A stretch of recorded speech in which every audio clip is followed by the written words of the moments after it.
Velkommen til. Denne podcast handler om population, stikprøve og repræsentativitet. Hvad er en population? Hvad er en stikprøve? Hvad betyder det noget er repræsentativt? Antag, at vi ønsker at få at vide, hvad danskerne mener om et eller andet specifikt. Det kan være om flygtningekris, det kan være om Gaza, det kan være om skattelettelser. Så i stedet for at holde et valg, hvor vi går ud og spørger alle, så skal vi have udtaget en stikprøve. I det her tilfælde, så vil vores population, det vil være alle danskere, men det er enormt dyrt at gå ud og spørge alle danskere, så hvad vi gør, det er, at vi udtager en stikprøve. Og så spørger vi simpelthen stikprøven. Stikprøven, den skal være repræsentativ. Repræsentativ. Rent demografisk betyder det,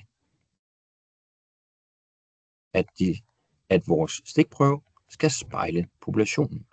Det vil sige, at vi skal have en aldersgruppefordeling i stikprøven, som passer med populationsfordeling. Vi skal have kønsfordeling, der passer sammen.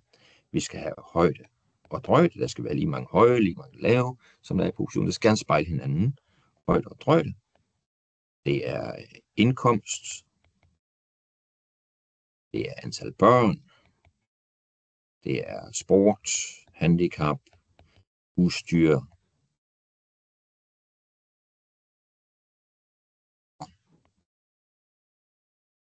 Og så videre.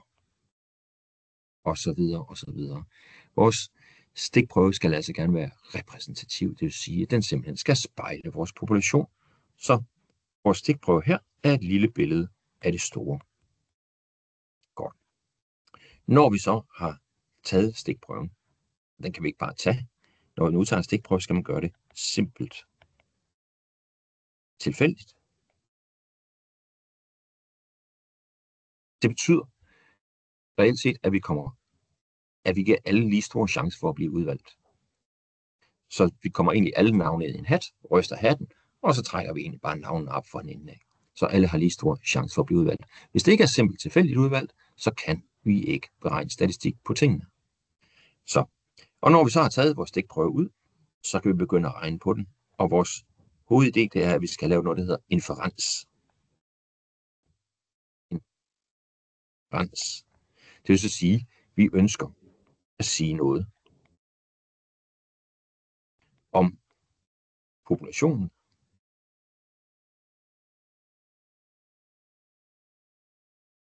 ud fra stikprøven. Godt. Hvad har vi af simple værdier? Vi kan også se noget om det med beregningsmæssige værdier. Vi bruger to ting. Vi bruger to forskellige notationsteknikker, alt afhængig om vi taler population eller vi taler stikprøve. Så vi har populationen, og vi har stikprøven. Så hvis vi taler om hvor mange, altså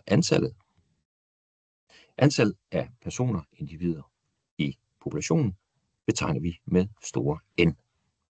Antallet af personer i stikprøven betegner vi med lille n.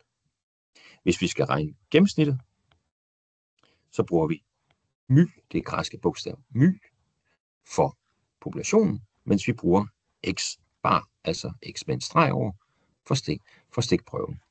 Hvis vi skal kigge på variansen, så siger vi sigma i anden for populationen, og s i anden for stikprøven. Og ligeledes så får vi ud på standardafvigelsen, det er sigma og s. Så altså, vi har to forskellige notationsformer, alt afhængig af, om vi har med en population eller en stikprøve at gøre. I næste afsnit vil jeg kigge mere på, hvordan vi laver de enkelte beregninger, og hvor mange forskellige beregninger, det giver mening at lave i en stikprøve. Så tak for at følge med, og